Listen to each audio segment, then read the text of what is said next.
I would say the British media probably does reflect a relatively negative view of Pakistan, partly because of the Afghan war, partly because of racial prejudice. There's a long history of prejudice against Pakistani immigrants, possibly got better, actually, if anything, in terms of domestic attitudes. But yes, I would say they don't have a sunny view of Pakistan.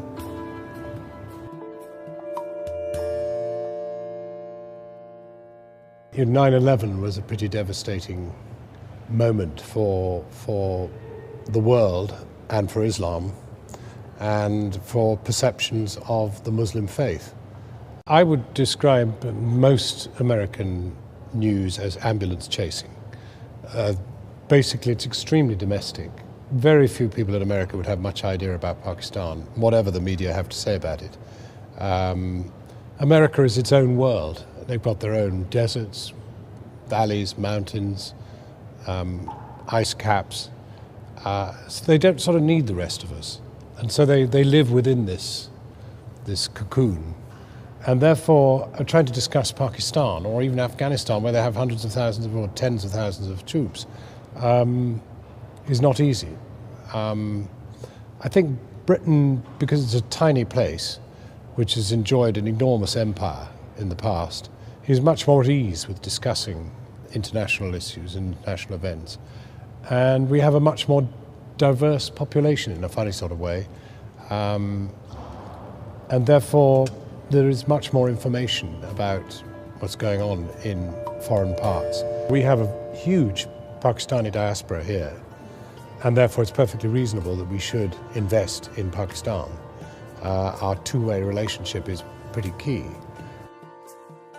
And I think, secondly, the imperial hangover means that we still have enormous influence in Pakistan. And one way of developing our own trade is actually aid. If you aid a country to develop, there's a good chance they'll trade with you when that aid delivers jobs, capacity, know-how. So I think it's pretty natural that the British government should invest very heavily in aiding Pakistan.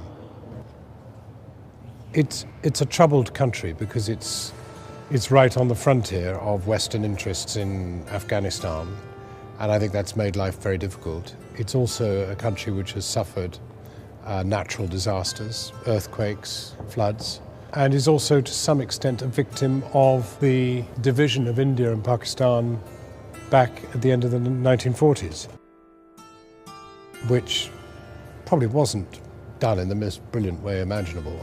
Terrible loss of life, awful division of families and the rest of it.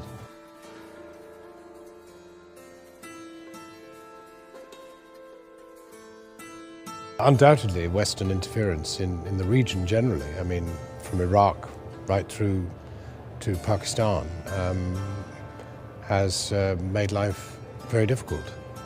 The trouble is that the interference in Afghanistan and Pakistan was a result of 9/11 and the interference that represented in America. People are interested in Imran Khan because of his cricketing past and because of his political presence. And I'm not sure that that's necessarily a discussion about Islam. It's a discussion about somebody who appears to be rather an interesting individual who is trying to do something for his country.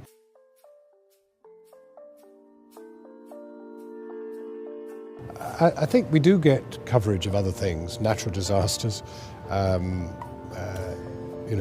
relationships between families and the rest of it. I don't think it is all negative.